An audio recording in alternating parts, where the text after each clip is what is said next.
The best way to build a recession-proof business in 2024 is to buy one that's already survived a recession. There are 13 million boomer businesses out there that are begging you to take them over. And the best part is you can acquire them for zero down using creative financing. In this video, I'm going to be giving you 7 recession-proof businesses that will put money in your pocket even if the world is falling apart. These are tried and true models that I've seen people cash flow with, even though they had no prior experience running them. Before we tackle these 7 businesses, I briefly want to run you through what creative financing is. This is where you're going to take advantage of the SBA 7A loan, where you can actually acquire a business with little to zero down. And then you're going to pay back that loan using the cash flow from the business that you just acquired. Go and check out my other videos that break this concept down. Now let's get to the 7 businesses. First one is road sign manufacturers. Now with road sign manufacturers, your main contracts are coming from your local authorities. Anytime that you can have a government contract, whether it's coming from your city, state, or the federal government, these types of contracts are worth a lot of money. And they're also very recession-proof, and normally they're recurring, as if you do a good job, you're going to be able to get the next contract that comes along your way. Also, when you think about road sign manufacturers and this business model, do you think that people are not going to need road signs in the next 5 to 10 years? And the answer clearly is no. There could be a zombie apocalypse and people are still going to need road signs. Waste management is one of my favorite industries for 3 reasons. 1, this is as recession-proof as it gets. People are always going to have trash and they need that trash to go somewhere. Hence, you need someone to go pick it up for you, and there comes waste management. The second is it's recurring. People don't just make trash once. They're going to do it every day for the rest of their lives, and this business capitalizes on that fact. Another great thing about waste management, it has a high barrier to entry. To do a waste management business, you need a couple things. First off, you need a truck that's going to be able to go and pick up these trash cans and take that trash to the local dump to dispose of it. The next thing you're going to need is a place to park this truck. You need somewhere you're going to put it every night between the times that you're going to go out and doing these routes. One of my students actually found a waste management company in Alabama. Many of you might not realize this, but in everyone's city, they have either waste management or other companies that they take on the contract of the city or the state, and they provide those services to everyone who's a resident in that county. But there are some places in our country where there is no waste management. That is a service that's provided with your property taxes. And in these certain areas, you have these private waste management companies. Now, these companies are small. They usually compose of a couple different trucks, and they usually have about 500 to 1,000 residences that they visit to pick up their trash on a weekly basis. Now, this student of mine was able to find one of those in rural Alabama, and he was able to acquire that deal, and owner was going to stay on as a driver for a few years. The owner's brother was also going to be another driver, so there was 2 trucks, and he was able to acquire this business. He never had to pick up trash himself, and what he started to do was to market by mailers to get on more and more homes and companies to kind of take on his clients to build out the recurring revenue of this business model. A few months later, he was able to grow by 25% in recurring revenue just because he was able to go out there and market these services to more residences in the area. Waste management can be a home run if you find the right deal. The third type of business is a home service business. A home service encapsulates a bunch of different industries. Home service is really defined as a service that goes to people's residential homes and provides a needed service. So this could be anything from gutter cleaning, it could be landscaping, it could be pool cleaning, it could be HVAC, it could be plumbing, it could be electrical. There's literally dozens of different businesses that fall underneath home services. One of the reasons why I love home services is because it hits that core 3 that I constantly talk about, which is recession-resistant, recurring revenue, and has a barrier to entry. One of my students, Lindsay, just recently acquired a carpet cleaning business. And what Lindsay does with her business is they go out and they clean carpets in residential homes and commercial businesses. And she was able to find this deal, get it funded by the SBA. She was able to bring a little bit of money down. And now in her first year, she's going to be making over $180,000 a year in cash flow. This is one of the many different types of deals that happen under the umbrella of home service businesses. Business number 4 is a paint striping company. As you can imagine, there's a couple reasons why this is a great type of business to acquire. One is these are as recession as it gets. Paint striping is going towards roads and parking lots. The need for paint striping companies is not just for people to want the road to look nice or for businesses that want their parking lot to look nice, but it's actually required by law, by counties, that roads need to be restriped on a particular yearly basis. And a lot of parking lots fall under that jurisdiction. So you have the government telling all these businesses and these roads that they need to be restriped over a certain period of time, which means it's not a question of do they need this, but when does it happen? If you have a paint striping company and you have good government contracts in your area, this could be a very repeatable, lucrative business to own. Business number 5 is pallet manufacturing. As you can imagine, almost every physical good that exists was shipped at one point on a pallet. Pallets are just a wood or some other type of material structure that provides a base in which to put physical products on to ship them. And so buying a business that focuses on pallet manufacturing manufacturing is one of the safest, most recession-resistant types of businesses that you can get into. Just like pallet manufacturing, at number 6, we have cardboard manufacturing. If you think about it in your daily life, what is something that is always showing up at your door every single day without fail? And that's usually an Amazon box or a FedEx package or what have you. And that's because more and more Americans every single year are buying things online and having them shipped directly to their home. And that's going to be inside of a cardboard box. Every single day I come out my door and there's at least 3 boxes there that my wife bought for my kids, whether it be new shoes for school, you having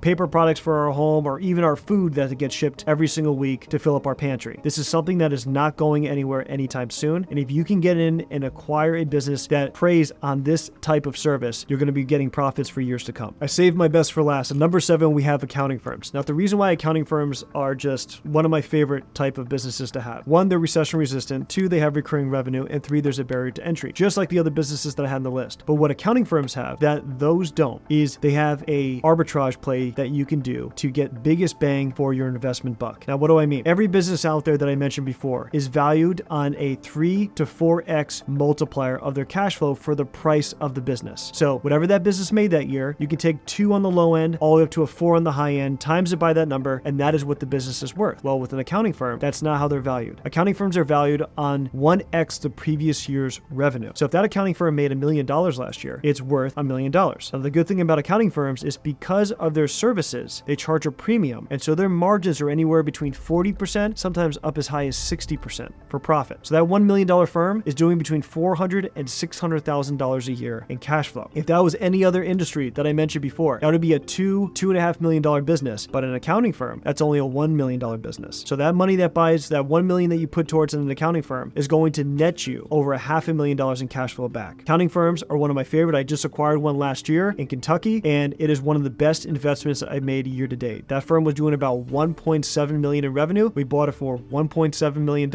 and this year we're going to be cash flowing over $850K. And after all expenses and everything is done between me and my partners, I'm bringing home multiple 6 figures in cash on that deal with 0 out of my own pocket. Another thing that all of these businesses have in common is not that they're great cash flow businesses or that they have essential services, but these businesses are AI proof. All of the things that I just mentioned have a physical demand upon them, even with accounting. Now, many people have said, oh, well, there's ChatGPT and other AI tools. They're going to be able to do your taxes and bookkeeping and everything else like that. But right now, because an accounting firm takes on liability when they do your taxes, unless that liability is addressed with AI, that's not going to change anytime soon. The laws would have to change in order for those to be replaced completely by AI. And all the other businesses I mentioned, those are physical services that are not going to be replaced by a technological revolution anytime soon. And one of the reasons why it's so important to pick businesses that are not going to be disrupted by AI or any other kind of technological revolution is because the amount of money and time and effort that you're putting into this process, you don't want it to be something that is a fad or going to be disrupted over the next few years. So we purposely pick businesses that we know have been around for generations and will continue to be around for generations to come. Yes, they're unsexy, they're unfun, but these businesses make me a lot of money. I currently own 6 of these that are going to cash flow me over $850K this year. And I actually got started with this as just your run-of-the-mill typical finance bro with no experience running businesses at all. If you want to learn more about how I got started with all of this, go check out this video where I detail my entire story on how I got started in business acquisition. Thanks for watching, stay tuned for more, and I'll see you later.